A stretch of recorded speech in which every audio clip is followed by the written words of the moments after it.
और एक सीख हमने ये भी ली कि हमारे व्यवहार वाणी से अपने आप खंडन हो जाए, हमें स्पष्ट टीकात्मक खंडन में न पड़ना पड़े और मंडन से ही स्वतः खंडन का एक अभ्यास हमारा बनना चाहिए।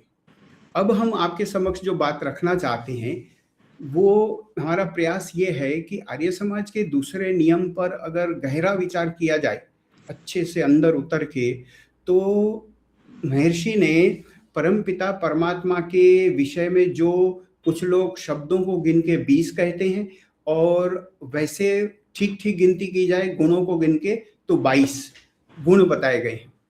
वैसे तो वो सभी के सभी ईश्वर के गुण हैं ऐसा कह सकते हैं, लेकिन अगर एक एक गुण को हम उठा उठा के समझ समझ के 2 वर्गों में रखना चाहें तो हमें ये समझ में आता है कि इनमें से कई सारे तो परमपिता परमात्मा के गुण बताए हैं और कई सारे परमपिता परमात्मा हमारे लिए जो कुछ करते हैं, कर्म करते हैं, वो बताए गए।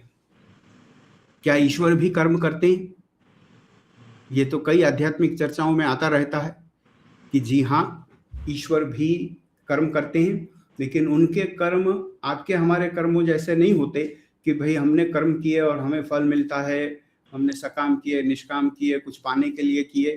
परमपिता परमात्मा अपने गुणों और स्वभाव के अनुसार जीवों के कल्याण के लिए जो करते रहते हैं उनको हम कर्म गिन सकते हैं। तो इन 20 शब्दों को, जिसमें 22 गुणों की बात है, इनको हम एक बार फिर से पढ़ते हैं और इनको विभक्त करने का प्रयास करते हैं, 2 वर्गों में रखने का प्रयास करते हैं कि क्या ईश्वर के हम गुण में मान लें, जैसे आप चर्चाओं में कहते रहते हैं ना, गुण कर्म स्वभाव, गुण कर्म स्वभाव, कि जैसे व्यक्ति का गुण कर्म स्वभाव होता है। तो परमपिता परमात्मा के विषय में कहें तो उनके तो जो गुण हैं वही उनका स्वभाव है, क्योंकि उनके गुण भी हमेशा के लिए रहते हैं और वही उनका स्वभाव भी हमेशा के लिए रहता है। तो एक चिंतन के लिए हम दृष्टि डालना चाहते हैं आर्य समाज के दूसरे नियम पर, वो इस तरह से हम फिर से उसी नियम को अपने समक्ष ले आते हैं कि आर्य समाज के दूसरे नियम में ईश्वर के गुण और कर्मों के 2 वर्गीकरण करने का प्रयास के स्वरूप में पहले ईश्वर के गुण या स्वभाववाचक शब्दों को ढूंढते। ऐसे कौन से शब्द हैं जो ईश्वर के गुण या स्वभाव बताते हैं इन 22 में? आप भी साथ साथ में सोचिएगा, जब अब आपको भी स्क्रीन में ये सभी दिखने लगेंगे तो आप भी प्रयास करिए कि क्या ये चीजें हमें इसमें समझ में आती हैं। ईश्वर सच्चिदानंद स्वरूप, तो सच्चिदानंद स्वरूप के नीचे देखिए, इस शब्द के नीचे हमने एक लाइन करी हुई है। इसका अर्थ है हम ये कहना चाह रहे हैं, हम ये मानते हैं कि यह जो शब्द है सच्चिदानंद स्वरूप, जिसमें 3 गुणों का समावेश हो गया, ईश्वर सत्य हैं और हमेशा के लिए हैं, चित्त हैं अर्थात चेतन हैं और आनंद स्वरूप हैं। तो ये 3 बातें इसमें आ गई। ये तीनों बातों को हम गुणों के वर्ग में रखते हैं कि ये ईश्वर के गुण हैं, ये ईश्वर का स्वभाव है। तो इसलिए इसके नीचे एक हमने लाइन की हुई है, इसे अंडरलाइन कहते हैं हम। अब देखिए, आप खुद भी आप सोचते जाइएगा, इसके साथ साथ ये दूसरा शब्द जो है उसमें भी ऐसा ही लगाया है, ईश्वर निराकार हैं, तो निराकार वो गुण से हैं, वो वैसे ही हैं, ईश्वर निराकार ही हैं। कोई व्यक्ति कहे ईश्वर के जो जो गुण होते हैं उसमें ईश्वर के विषय में कहे कि वो क्यों है निराकार, कोई ऐसा क्यों है, ये तो आप व्यक्ति के विषय में पूछ सकते हैं। अगर वो ठीक ठाक नहीं है, अच्छा है, सरेराश है या बुरा है, तो आप कहें कि ये ऐसा क्यों है, परमपिता परमात्मा ऐसे क्यों है, तो उसका तो उत्तर ये है कि यही उनका स्वभाव है, वो वैसे ही हैं, यही उनका गुण है। तो ईश्वर सच्चिदानंद स्वरूप हैं, ये इनके गुण में आया। ईश्वर निराकार हैं, इनका कोई आकार नहीं, ये भी इनका एक गुण है। ईश्वर सर्वशक्तिमान हैं, ये भी इनके गुण या स्वभाव में हम गिन सकते हैं। उनका गुण और स्वभाव दोनों एक जैसा ही है, क्योंकि वो दोनों हमेशा के लिए रहते हैं। गुण और स्वभाव की अगर चर्चा करनी हो तो गुण पदार्थ में खुद के भी होते हैं और किसी दूसरे पदार्थ के संसर्ग से उसमें कुछ गुण आए हों वैसे भी होते हैं। लेकिन परमपिता परमात्मा के लिए तो ऐसा है नहीं, जो गुण है वो उनके ही हैं, वो किसी से प्रभावित होते नहीं, किसी के संसर्ग में आने से उनमें कोई परिवर्तन आता नहीं। तो ईश्वर के गुण सबके सब स्वाभाविक हैं, उनके अंदर हैं ही, वो वैसे ही हैं, इसलिए उनके गुण और स्वभाव सब एक जैसे हम मान सकते हैं। तो परमपिता परमात्मा सर्वशक्तिमान है, ये इनका एक गुण। यह 3 शब्द जिनके नीचे ये अंडरलाइन किया हुआ है, ये ईश्वर के गुणों में हम गिनेंगे। एक वर्ग जो हमने बनाया कि ईश्वर के गुण आधारित शब्द नंबर 2 वाले नियम में, तो सच्चिदानंद स्वरूप भी गुण स्वभाव आधारित हो गया, निराकार भी गुण स्वभाव आधारित हो गया, और सर्वशक्तिमान भी गुण स्वभाव आधारित हो गया। अब जो उसके बाद का शब्द है न्यायकारी, न्यायकारी के नीचे हमने ये लाइन नहीं करी है। एक चर्चा के स्वरूप में तो व्यक्ति कह सकता है कि वो तो हमेशा न्याय ही करते हैं, तो न्यायकारी उनका गुण है। जी बिल्कुल है, लेकिन हम न्यायकारी विषय को हमारे लिए परमपिता परमात्मा हमारे प्रति जो न्याय करते रहते हैं और जीवों के प्रति जो न्याय करते रहते हैं, तो इस तरह से वो हमारे लिए जो जो करते हैं उनमें से ये एक गुण है, उनमें से ये एक विशेषण है। इसलिए न्यायकारी विषय पर जब भी हम बात करेंगे तो बस वो न्यायकारी हैं, वो न्यायकारी हैं, इतना सा सोचेंगे तो वो पूरा पूरा मजा नहीं आएगा। हमने सोचना है कि परमपिता परमात्मा मेरा न्याय करते हैं, मेरे साथ न्याय का आचरण करते हैं, न्याय का व्यवहार करते हैं। और आपको पता है, अगर हमारा अंतःकरण ठीक ठाक है, अगर हम अंदर से ईमानदार हैं और हम सही में न्याय प्रिय हैं, तो हमें दूसरे व्यक्ति के न्यायकारी होने का गुण बहुत ज्यादा सुख देता है, बहुत पसंद आता है। ये आप सोच के देखना, कभी विचार करना कि आपको भगवान पसंद है या आप भगवान पे मुग्ध हैं, उनसे प्यार करते हैं, तो उनका कौन सा गुण बहुत ज्यादा पसंद आता है आपको? ये विचार करने की जो मेहनत होती है ना, उसमें कितने सारे ध्यान करने का आनंद आ जाता। तो परमपिता परमात्मा न्यायकारी हैं और हमारा न्याय करते हैं, यह संदेश इसमें मिला है। इसलिए उनके जो कर्म हैं हमारे प्रति और जीवों के प्रति, वो वाली बात इसमें आई है। इसलिए इसके नीचे हमने लाइन नहीं लगाई है, ये हम दूसरी स्क्रीन में जब हम कर्म गिनेंगे परमपिता परमात्मा के इन विशेषणों में से, उसमें बता सकते हैं। दयालु भी वैसा ही एक शब्द है। दयालु के नीचे भी आप देखिए वो लाइन नहीं लगाई, दयालु भी एक उनका व्यवहार है सभी जीवों के प्रति, सब जीवों के प्रति वो दया करते हैं, न्याय भी करते हैं और दया भी करते हैं।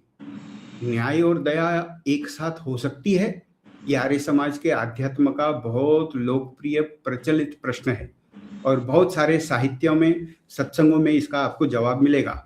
इस विषय पर एक प्रवचन आपको लेट्स गो फिलोसॉफिकल चैनल पर भी मिलेगा कि कैसा चाहिए ईश्वर, न्यायकारी चाहिए या दयालु चाहिए, ऐसी एक छोटी सी चर्चा उसमें रखी गई है। जब हम इन दो विशेषणों पे बात करेंगे तब भी ये हमारी बात आएगी, गहराई से हम चिंतन करेंगे कि महर्षि स्वामी दयानंद सरस्वती जी क्या मानते थे। जब उनसे पूछा गया था कि न्यायकारी होना और दयालु होना एक साथ कैसे हो सकता है, तो बड़ा सुंदर उनका जवाब था। उसकी विषय आने पर हम चर्चा करेंगे। तो ये दोनों, न्यायकारी और दयालु, ये परमपिता परमात्मा के हमारे प्रति किए गए कर्म मानेंगे हम, और उनके कर्मजन्य गुण हैं, कर्म प्रभावित, कर्म विशेष गुण हमारे लिए हैं। ऐसी हम एक वर्ग बना के बात कर सकते हैं। परमपिता परमात्मा अजन्मा है, ये उनका गुण है, ये उनका स्वभाव है, उनको जन्म नहीं लेना पड़ता। अनंत हैं, अजन्मा के नीचे भी एक ऐसी लाइन लगाई, अनंत हैं, निर्विकार हैं, अनादि हैं, अनुपम हैं। ये सब जहां जहां नीचे लाइन है, ये स्वाभाविक गुण है ईश्वर के, वो वैसे ही हैं। अगर एक एक शब्द के पीछे इतना अंदर नीचे गहराई में जाने की आवश्यकता न होती तो शायद महर्षि इतना बड़ा नियम हमारे लिए रख के भी नहीं जाते। आर्य समाज के दूसरे नियम में कई बार हम सोचते हैं तो ऐसा लगता है कि अगर आप ध्यान करने वाले व्यक्ति हैं और आपको संध्या के मंत्र पूरा हो जाने के बाद लगता है कि अब क्या सोचें ईश्वर के विषय में। जब आप ध्यान की क्लास में बैठते हैं, ध्यान की कक्षा में बैठते हैं, तो जो वक्ता होते हैं वो आपको विचार सामग्री देते रहते हैं, वो ईश्वर के विषय में सोचते रहते हैं, सोचते सोचते कुछ बोलते रहते हैं और वैसे विचार आप अपने अंदर में लाने का प्रयास करते हैं और आपको बड़ा आनंद आता है कि हमने 1 घंटा 50 मिनट ध्यान की कक्षा की, ध्यान किया और बड़ा मजा आया। और वही बात अगर आप यहाँ सोचो कि इन 22 विशेषणों पे अगर हम बहुत अच्छे से विचार कर लें तो ये भी हमारे ध्यान के सत्र में मदद करने वाला एक बहुत बड़ा विचारप्रद पैराग्राफ है पूरा का पूरा। इसको अगर हम पकड़ के बैठे तो ये बहुत मदद हमें कर सकता है।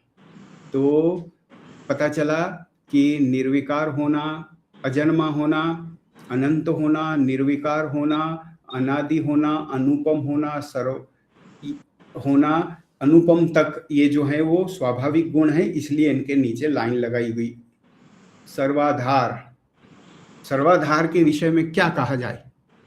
सर्वाधार शब्द को हम परम पिता परमात्मा का स्वाभाविक गुण मात्र माने या वो हमारे लिए इसमें कोई कर्म कर रहे हैं ऐसा साथ साथ में माने?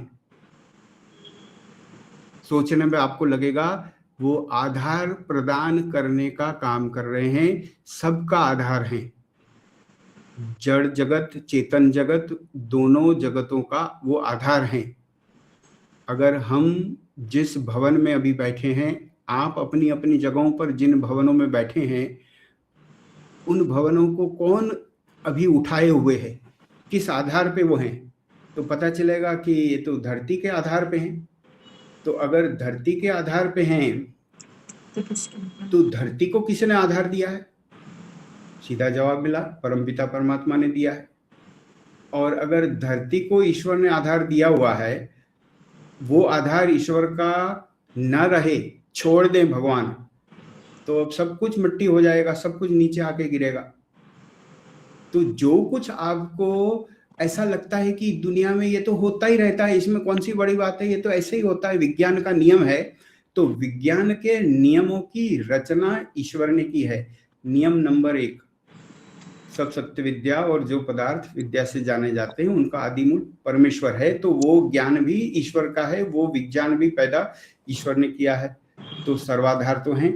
तो आपका हमारा आधार बने हुए हैं, शरीर हमारा चल रहा, भोजन हमारा पच रहा, स्वास्थ्य हमारा ठीक है, बुद्धि हमारी ठीक चल रही है, कदम कदम पे, पल पल पे, प्राण प्राण पे हम उनके आधार पर जी रहे हैं और इसीलिए उनको सर्वाधार कहा जाता है।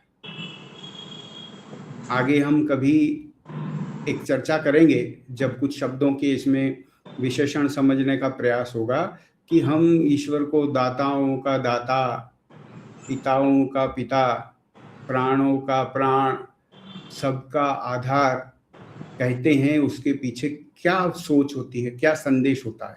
तो ये सर्व आधार है, ये आधार दिया हुआ है उन्होंने और एक बार दे के भेज दिया वैसा नहीं है, ये सतत चल रहा है, कांस्टेंट सपोर्ट है। ये माता जब बच्चे को स्कूल भेज देती तो तैयारी करके भेज देती, उसके बाद उनकी नहीं चलती। स्कूल में बच्चा सलामत रहेगा या कोई समस्या हो जाएगी, ये तो फिर आगे की परिस्थिति पे हो जाता, स्कूल वालों पे हो जाता, रास्ते में हो जाता, बस वाले पे हो जाता, ड्राइवर पे हो जाता।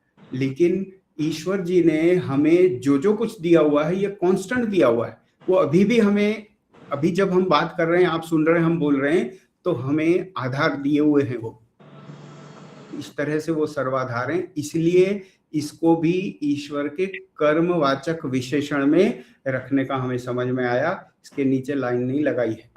और इसके बाद आप देखें कि आप अनुपम सर्वाधार सर्वेश्वर, ये स्वाभाविक गुण है, सबके मालिक हैं, वो ऐसे ही हैं। एक दिन छोटेपन में हमारे मन में एक प्रश्न आया और एक विद्वान जी से हमने पूछ लिया कि भाई इतना तो हमें समझ में आया कि एक ईश्वर हैं और बाकी हम सब जीव हैं और बाकी जड़ जगत जो है वो प्रकृति है।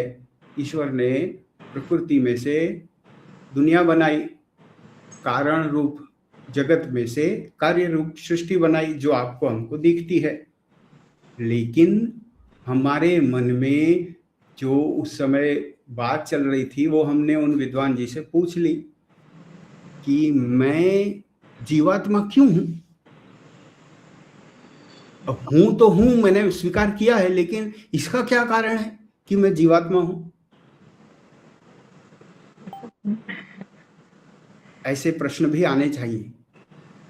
तो ईश्वर जो सर्वेश्वर हैं वो तो सबके ईश्वर हैं, वो ये सिस्टम ही वही है, ये तंत्र ही ऐसा है कि ईश्वर ईश्वर हैं और जीव जीव हैं, आत्माएं आत्माएं हैं। तो आत्मा किसी दिन कहे भाई सिर्फ आप ही भगवान बन गए, कभी हमें चांस मिले, जैसा चांस ये सब अद्वैतवादी लेना चाहते हैं, अहम ब्रह्मस्मि मैं भगवान क्यों नहीं।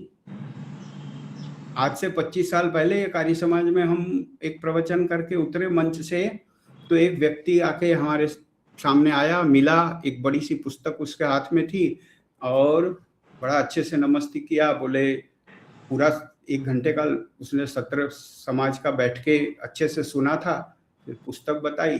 उन्होंने कहा ये पुस्तक हमने लिखी है और हम भी बड़े आध्यात्मिक हैं, हमारी एक सोच है, हमारी फिलॉसफी है, तो ये पुस्तक हमने लिखी है। तो मैंने कहा बढ़िया है, और पुस्तक हमें उन्होंने दी कि आप देखिए। तो जैसे ही हमने उसका कवर पेज पलटा तो हमने देखा उस पुस्तक का शीर्षक था आई एम गॉड। उसका टाइटल यही था, मैं भगवान हूं। तो हमने कहा अरे किससे पाला पड़ गया आज। अब जब मंच से उतरते तो कई अलग अलग तरह के लोग मिलते और सबको सुनना होता है, प्रेम से सुनना होता। तो हम समझ गए कि ये बहुत बड़ी नमस्ते वाला व्यक्ति मिल गया आज हमको।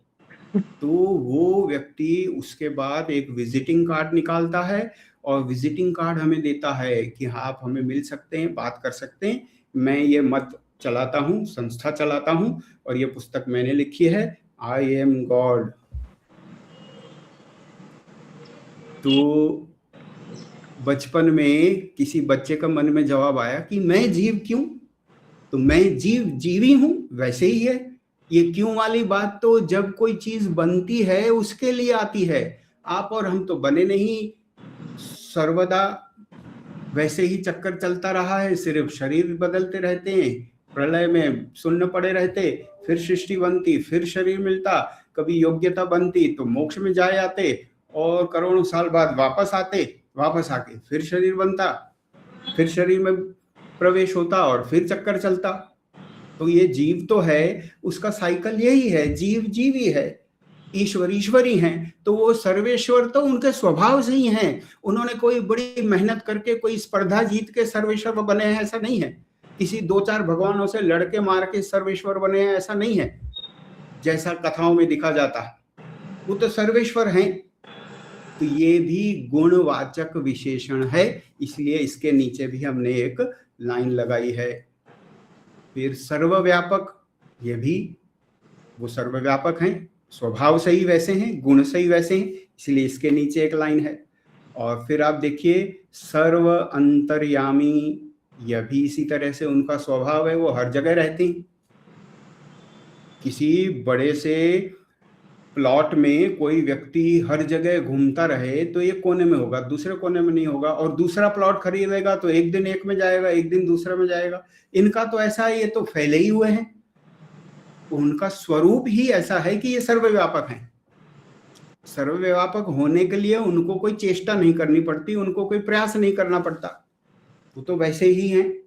तो ये भी गुणवाचक विशेषण है, सर्वंतर्यामी है। चित्त होने से, चेतन होने से, जानकार होने से सर्वंतर्यामी है। वो जहां जहां है वहां सब की खबर उनको रहती है। आपके हमारे मन में क्या विचार हैं वो भी उनको रहते हैं, औरों के मन में क्या है, बाहर क्या है, वाणी में क्या है, बर्तन में क्या है, पहले भूतकाल में क्या था, वो भी उनको सब पता रहता है। सर्वंतर्यामी है। भविष्य की अनिश्चित घटनाओं का नहीं रहता, क्योंकि वो ज्ञेय नहीं है। वो बात कोई ऐसा न कह दे कि सर्वंतर्यामी का मतलब होता है कि मेरी मृत्यु कब होगी, ये भी उनको पता होगा, ऐसा वैदिक चिंतन नहीं मानता। इस पे हम अलग से चर्चा कर सकते हैं।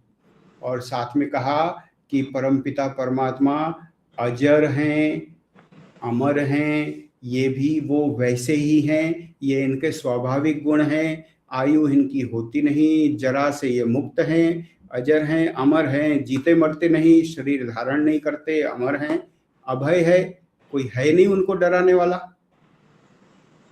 ऐसा कोई तत्व ही नहीं जिससे उनको डर लगे, चिंता लगे, भय लगे, इसलिए वो अभय हैं, हमेशा रहने वाले हैं, इटर्नल हैं, नित्य हैं, ऑलवेज। कभी कोई ऐसा समय नहीं था जब वो नहीं हो, कभी कोई ऐसा समय नहीं आएगा जब वो नहीं होंगे, इसलिए वो नित्य हैं। ये भी इनका स्वाभाविक गुण है। पवित्र हैं, उनके जैसा पवित्र कोई नहीं, उनके जैसा शुद्ध कोई नहीं, उनके जैसा ईमानदार कोई नहीं, उनके जैसा सत्यवादी कोई नहीं, उनके जैसा न्यायकारी कोई नहीं, इतने पवित्र हैं वो। तो ये भी स्वाभाविक गुण है, इसलिए इसके नीचे भी लाइन लगाई और इसे भी गुणवाचक विशेषण में रखा। अब आप देखिए, एक जो अंतिम शब्द है, अंतिम विशेषण है सृष्टिकर्ता, इसमें हमने वो लाइन नहीं लगाई है। उसका क्या अर्थ है? उसका अर्थ यह है कि ये कुछ करते हैं इसलिए विशेषण बना है। सृष्टि बनाते हैं इसलिए ये कर्मवाचक विशेषण है उनका। और क्यों बनाते हैं? छोटेपन में ये भी कभी प्रश्न चला था हमारे मन में कि भाई दुनिया, आपने एक बड़ा मधुर सुंदर गीत सुना हो मुकेश जी का गाया हुआ, दुनिया बनाने वाले काहे को दुनिया बनाई। कितना आध्यात्मिक था। हालांकि उसका जवाब बड़ा आध्यात्मिक नहीं था। उस गीत में आप सुनोगे तो आपको पता चलेगा वो तो बड़ा भावुक जवाब दे दिया, तुम अकेले थे, तुम चाहते थे ये जीव लोग ऐसी भावनाओं में फंसे, प्रेम जाल में फंसे, जीवन में सुखी दुखी हों, इसलिए तुमने किया। तो ऐसा हमने कभी हमारी एक शिक्षिका महोदया से पूछ लिया, बड़ी सज्जन, बड़ी ईमानदार, बहुत बढ़िया पढ़ाने वाली वो शिक्षिका महोदया। हमने उनसे पूछा, मैडम हमें एक सवाल है मन में कि भगवान ने दुनिया क्यों बनाई? तो आप एक बात विचार करो कि वो 25, 30, 35 साल पहले का जमाना वो था कि जब आप बच्चे और शिक्षक के बीच में सरकारी स्कूल में भी ऐसी बातचीत हो रही है, ये उम्मीद कर सकते थे। और अब जो परिस्थिति है वो कभी देख लो। तब वो कुछ आध्यात्मिकता थी, उनमें भी थी, बच्चों में भी थी, और उनको अच्छा लगता था ऐसा कोई बात करे, प्रश्न पूछे। तो उन्होंने कहा कि देखो, मजाक नहीं किया, अच्छे से बड़े गंभीरता से जवाब दिया उन्होंने कहा देखो, परम पिता परमात्मा को अकेले मजा नहीं आ रहा था, तो इसलिए उन्होंने ये दुनिया बनाई। तो ये मुकेश जी के वैसे गीत जैसा ही कुछ जवाब लगा हमें, लेकिन वो सृष्टि करता है। और मुझे बहुत गर्व है, पता है किस बात का? मुझे बहुत गर्व है कि उन्होंने ये दुनिया किसके लिए बनाई है? मेरे लिए बनाई है। बच्चा पिताजी 2 रुपल्ली की चीज ले आता घर में, तो पड़ोस को दिखाता पूरे कि देखो पिताजी मेरे लिए लाए। तो यहाँ तो मेरे लिए पूरा ये संसार रच डाला ईश्वर ने। ये बात और है कि मेरे जैसे और भी बहुत बच्चे हैं उनके, तो उनको भी लाभ मिलता है, कोई बात नहीं, हमने द्वेष नहीं करना, लेकिन हमें तो मिलता है। मेरे लिए मेरी कितनी सारी जरूरतें हैं, मुझे पानी भी चाहिए, मुझे भोजन भी चाहिए, मुझे धूप भी चाहिए, मुझे औषधि भी चाहिए, मुझे कपड़ा भी चाहिए, मुझे आधार चाहिए, भवन चाहिए, रहना चाहिए, परिवार चाहिए, माता पिता चाहिए। तो ये सब पूरा प्रकल्प चर्चा में हम गिन भी नहीं पाएंगे, उतनी सारी चीजें मिला के पूरा सेट बना के हमको दे दिया, सृष्टि बनाई। आपको, हमको या किसी और को ऐसा लगता हो कि ये क्या हो गया, हम तो फसल किसान उगाता, पैसे देते, पैसे की लाए हैं। तो एक बात आध्यात्मिक व्यक्ति के दिमाग में स्पष्ट होती है, वो ये होती है, वो ये जानता है कि पैसा या पैसे का मूल्य देने भर से वो किसी चीज का अंतिम मालिक नहीं हो जाता है। कानून तो कहता है कि हो गया, तुमने 1 किलो गेहूं ले लिया, अब तुम इसका जो करो, फेंक दो, जला दो, पका के खाओ, जो करना है करो। लेकिन आध्यात्मिक व्यक्ति जानता है कि मैंने ये ली है तो इसके सदुपयोग के लिए ली है। और इसीलिए तो आप सोचो कि खुद के कमाए हुए धन में से भी जब वो व्यक्ति भोजन करता, तो भोजन मंत्र वेद का ही मंत्र है, और वो कह के ईश्वर का कितना सारा उपकार मानता, और ये कहता कि हे परमपिता परमात्मा, ये 2 पैर 4 पैर वाले सब भी खा चुके हों, ऐसी बात होनी चाहिए, मैं भी उनको भी खिलाता रहूंगा, और आपने हमें ये भोजन दिया, एक बार और दे दिया, आपका बहुत बहुत धन्यवाद।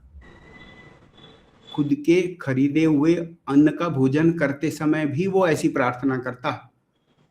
तो परमपिता परमात्मा सृष्टि करता है, वो एक उनका हमारे लिए किया हुआ, हमारे लिए बहुत बड़ा कर्म है। उनके लिए तो कोई बड़ी बात नहीं है, लेकिन हमारे लिए बहुत बड़ा कर्म है, उनके द्वारा हमारे लिए किया हुआ, इसलिए इसको कर्मवाचक विशेषण में रखा है कि ईश्वर सृष्टि करता है। एक गिनती कर लें हम, इसके बाद की स्क्रीन में भी ये बात आ जाएगी। वो गिनती इस तरह से करते हैं कि जितने ये शब्द हैं, गुण तो 22 हैं, शब्द 20 हैं, इनमें गुणवाचक कितने हैं, लाइन कितनों में लगाई, और कर्मवाचक कितने हैं, लाइन कितनों में नहीं लगाई। हम चिंतन तो ऐसा ही होता है ना, फिर से स्कूल की तरह और कक्षा की तरह फिर से देख लिया जाता। तो हम आपको वो वाली स्क्रीन भी दिखा देते हैं कि ईश्वर के कर्मवाचक विशेषण जिनके नीचे हमने लाइन नहीं की थी वो कौन से थे। तो वो देखें हम, देखिए यहाँ तो आपको लिस्ट बहुत छोटी मिलेगी,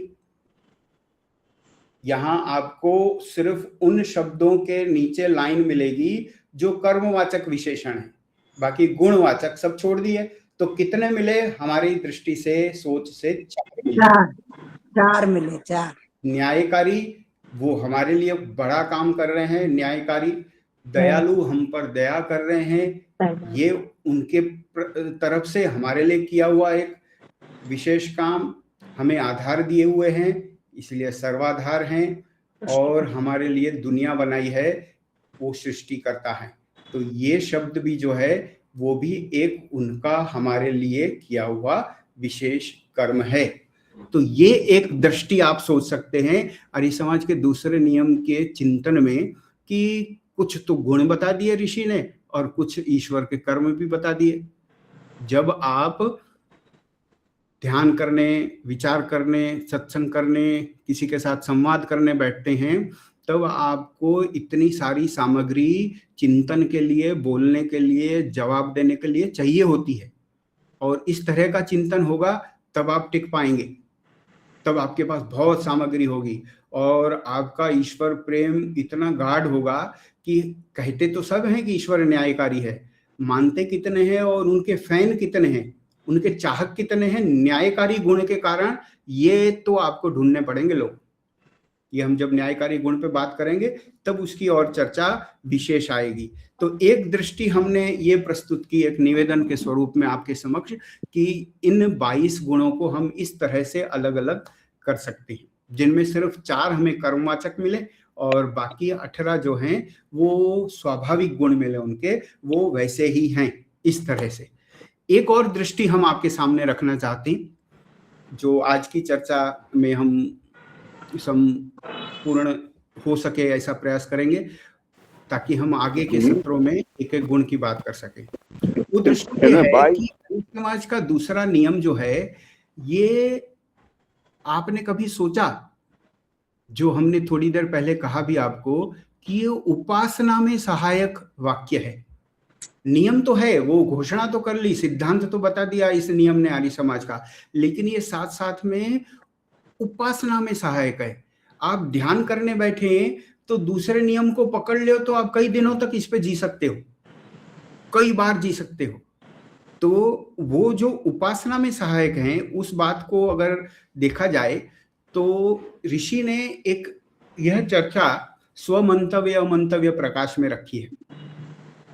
स्तुति, प्रार्थना, उपासना। तो स्तुति, प्रार्थना, उपासना जो है वो महर्षि स्वामी दयानंद सरस्वती जी ने कहा है कि इनको आप 2 तरह में गिन सकते हो, सगुण स्तुति प्रार्थना उपासना और निर्गुण स्तुति प्रार्थना उपासना। और फिर उन्होंने इसकी बड़ी सुंदर व्याख्या भी करी है। उन्होंने सगुण स्तुति, सगुण प्रार्थना, सगुण उपासना, फिर निर्गुण स्तुति, निर्गुण प्रार्थना, निर्गुण उपासना, ऐसा बहुत सुंदर स्वमंतव्य अमंतव्य प्रकाश में उन्होंने बताया है। इस स्वमंतव्य अमंतव्य प्रकाश का भी हम आपको, जो भाषा हमें वहां से मिली है वो यहाँ दिखा देते हैं, पढ़ के सुना देते हैं आपको, कि वो सगुण निर्गुण स्तुति प्रार्थना उपासना के विषय में स्वमंतव्य अमंतव्य प्रकाश में क्या कह के स्वामी जी ने हमें संदेश दिया है। तो हम एक बार पढ़ लेते हैं, फिर से नियम को देखने जाएंगे कि इनमें से अब वो 2 ग्रुप, 2 वर्ग हम कैसे बनाएं, कि कुछ विशेषण ईश्वर के सगुण उपासना में सहायक होंगे हमारे, और कुछ निर्गुण उपासना में सहायक होंगे। जो जो गुण परमेश्वर में हैं, उन से युक्त जो जो गुण नहीं है, उनसे पृथक मानकर प्रशंसा करना सगुण निर्गुण स्तुति। जो जो गुण परमेश्वर में हैं पॉजिटिव, उनसे युक्त, और जो जो गुण नहीं हैं उनसे पृथक मानकर प्रशंसा करना। तो ये जो 22 गुण हमारे पास हैं या 20 शब्द हैं, इनको भी आप ऐसे अलग अलग कर सकते हैं, निर्गुण में अलग कर सकते हैं, सगुण में अलग कर सकते हैं। जाते हैं हम वहां पर, पहले इसको हम पूरा पढ़ लेते हैं। इसी तरह से शुभ गुणों के ग्रहण करने की ईश्वर से इच्छा और दोष छुड़ाने के लिए परमात्मा का सहाय चाहना सगुण निर्गुण प्रार्थना। फिर और सब गुणों से सहित सब दोषों से रहित परमेश्वर को मानकर अपने आत्मा को उसके और उसकी, यहां हम काफी समय रुके थे कि क्या लिख दिया, कहीं पुस्तक ने छापने में तो गड़बड़ नहीं की, कि परमेश्वर को मानकर अपने आत्मा को उसके और उसकी आज्ञा के अर्पण कर देना सगुण निर्गुण उपासना कहती है। इस पर हम आते हैं। हम जो बात कहना चाह रहे हैं कि क्या इन 22 गुणों को भी वैसे हम रख सकते हैं? देखिए, ईश्वर सच्चिदानंद स्वरूप, तो सच्चिदानंद स्वरूप जो लिखा है, इसमें पहला शब्द जो है इसको सगुण में माने या निर्गुण में माने? सगुण सगुण सगुण में। जो जो गुण ईश्वर में परमेश्वर में हैं उनसे युक्त मानकर, पॉजिटिव वर्ड, जब स्तुति करें, उपासना करें, ईश्वर की प्रशंसा करें, उनको याद करें, उनके पास बैठ के उनको समझने का प्रयास करें, तो ये सगुण उपासना का भाग है। आप सत्य हैं, आप चित्त हैं, मैं भी सत्य हूं, मैं भी चित्त हूं, लेकिन आप आनंद स्वरूप हैं, मैं आनंद स्वरूप नहीं हूं, इसलिए मैं आपके पीछे लगा हूं, मुझे आपसे आनंद चाहिए। फिर उसके बाद का जो शब्द है न्यायकारी, ये भी कुछ पॉजिटिव शब्द है। न्यायकारी गुण, न्यायकारी कर्म, न्यायकारी स्वभाव, परमपिता परमात्मा न्याय करते हैं, ये उनमें गुण है। तो ये सगुण उपासना, सगुण प्रार्थना, सगुण स्तुति हुई। न्यायकारी हैं वो, तो कई लोग सोचें कि भाई वो तो हैं, वो स्वभाव से ही हैं, तो हम उनको न्यायकारी बोल के हमें क्या मिल जाएगा? जी नहीं। स्तुति और उपासना का एक अर्थ ये होता है कि जब आप जिस चीज की सच्चे हृदय से प्रशंसा करते हैं तो आप वैसे होते हैं, आप वो गुण प्राप्त करने लगते हैं, वो आप गुण मांगने लगते हैं। एक व्यक्ति जो खुद झूठ बोलता हो और दूसरे सच्चे व्यक्ति की प्रशंसा करता हो, ये कैसे हो सकता है? वो भले ऊपर ऊपर से उसको कुछ ना कहता हो, लेकिन उसके हृदय की गहराई से उसको कूट कूट कर उसके लिए घृणा भरी हुई होगी उसके मन में कि ये सच बोलता है। यही हर मुसीबत की जड़ है। अच्छा होता ये हमारे जैसा कभी कभी झूठ बोलने वाला होता, तो कितना एडजस्टेबल होता, कितना बढ़िया होता।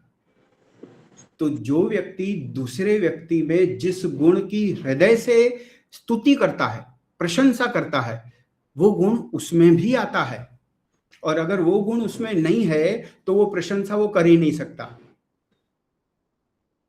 अगर मैं झूठा हूं तो किसी सच्चे व्यक्ति को पसंद नहीं करूंगा, ये एक सामान्य सिद्धांत है। तो परमपिता परमात्मा न्यायकारी हैं, ये सगुण स्तुति उपासना में सहायक है। और प्रार्थना तो इस तरह से है कि भाई वो मेरा भी न्याय करने वाले हैं, और इसीलिए हम तो निश्चिंत बैठे होने चाहिए। आप जो करना हो कर लो भाई, मेरा न्याय तो होने वाला है। इस धरती पे अगर रह गया तो आगे होएगा। नुकसान तो किसी हालत में किसी जीव का होने वाला नहीं है। अगर वो खुद गड्ढे में गिरा, अवगुणों में फंसा, जीवन का सर्वनाश किया, पतन किया, तब नुकसान होता है। दूसरे के करने से उसका नुकसान हो जाएगा, उससे छीनी हुई चीज जन्मों जन्म तक ईश्वर भरपाई नहीं करेंगे, ऐसा तो होता ही नहीं है। दयालु, यह भी सगुण है। अब उसके बाद जो शब्द आ रहे हैं, अजन्मा, अनंत। अजन्मा, जन्मता नहीं है, अंत नहीं है।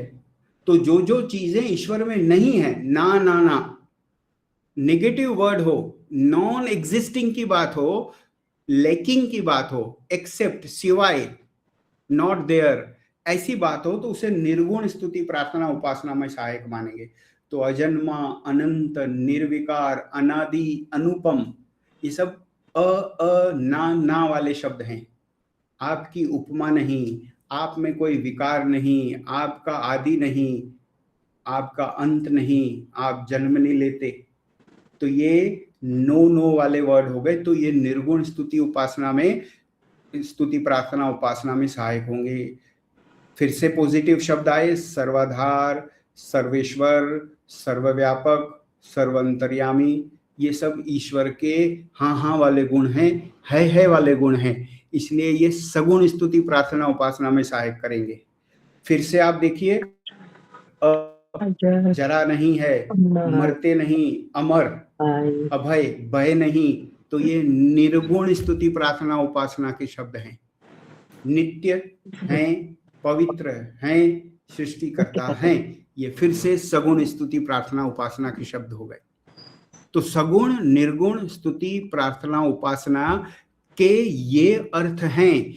आप इन अगर सिर्फ दूसरे नियम को ही पकड़ के इसको देख लेंगे तो आप सगुण निर्गुण की जो एक भयंकर भ्रमित व्याख्या दुनिया करती है उससे बच जाएंगे। यहाँ जो स्क्रीन में फिर से दिखा रहे हैं उसका उल्टा दिखा रहे हैं।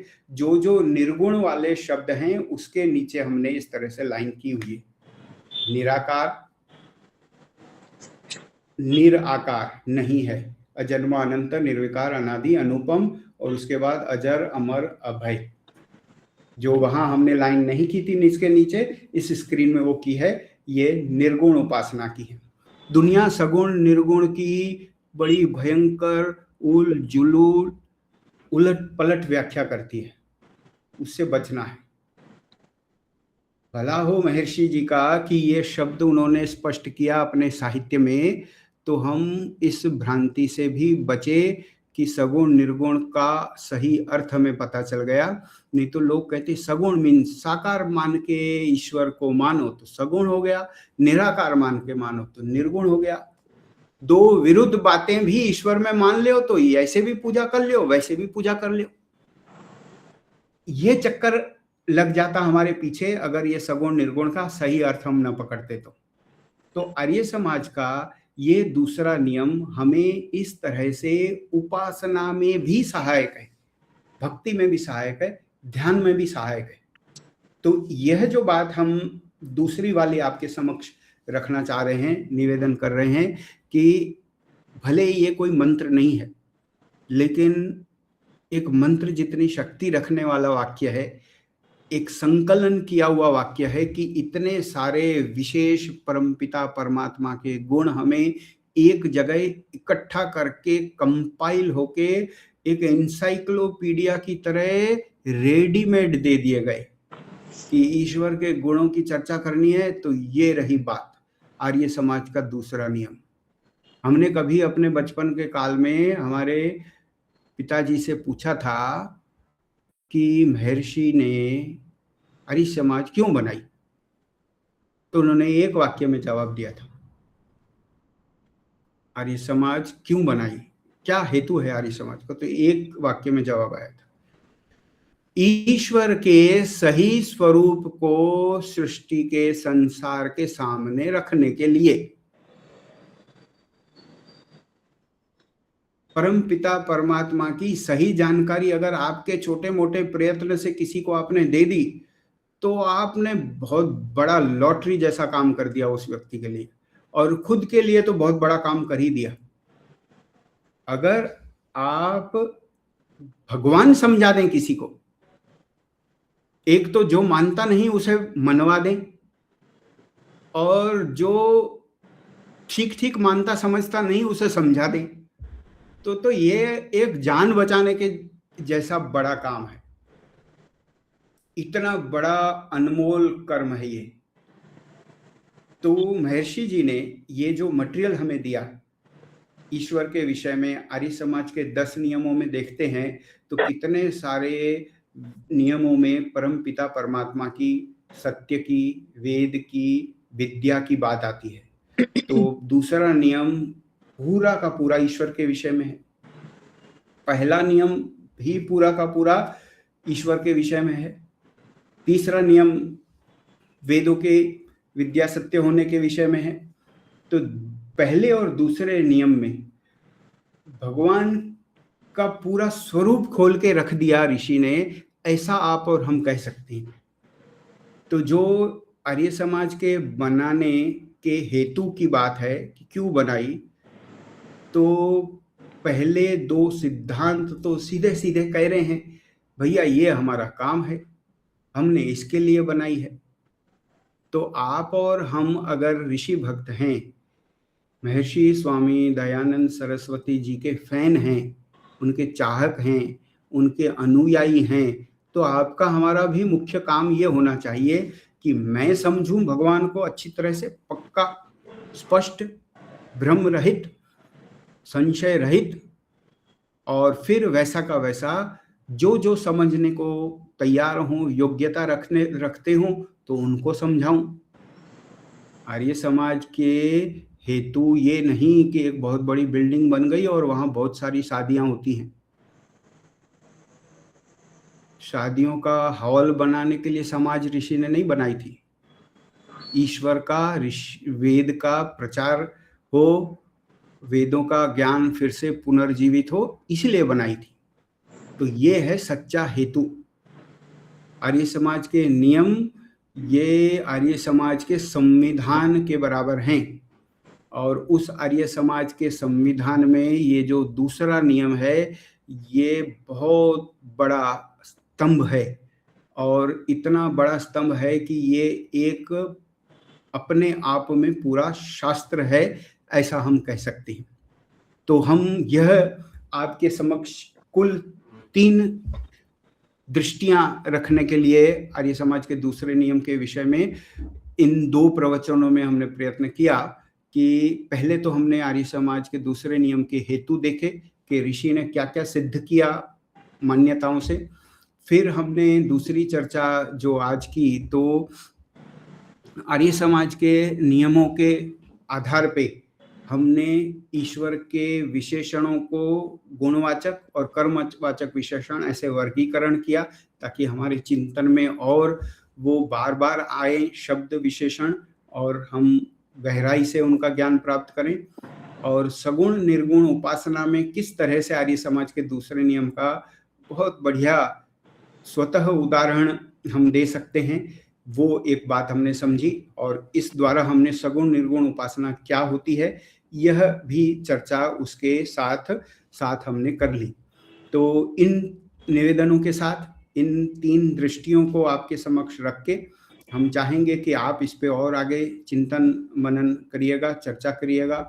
और फिर जब आगे के सत्र हम कभी भी जब अवसर मिलेगा और चलाएंगे, तो फिर हम बात एक एक शब्द को उठा के और उसके विषय में जो जो और सामग्री उपलब्ध हो सकती है उसकी चर्चा करने का प्रयास करेंगे।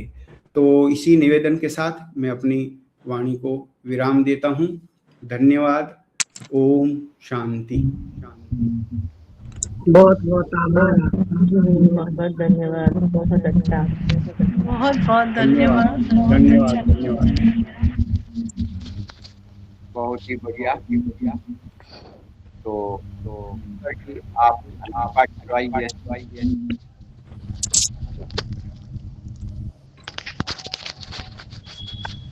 हेलो।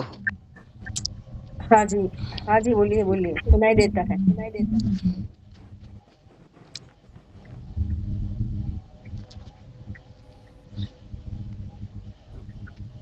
हाँ जी शंकर प्रसाद जी बोलिए। हाँ, आवाज आ रही है? जी आ रही है।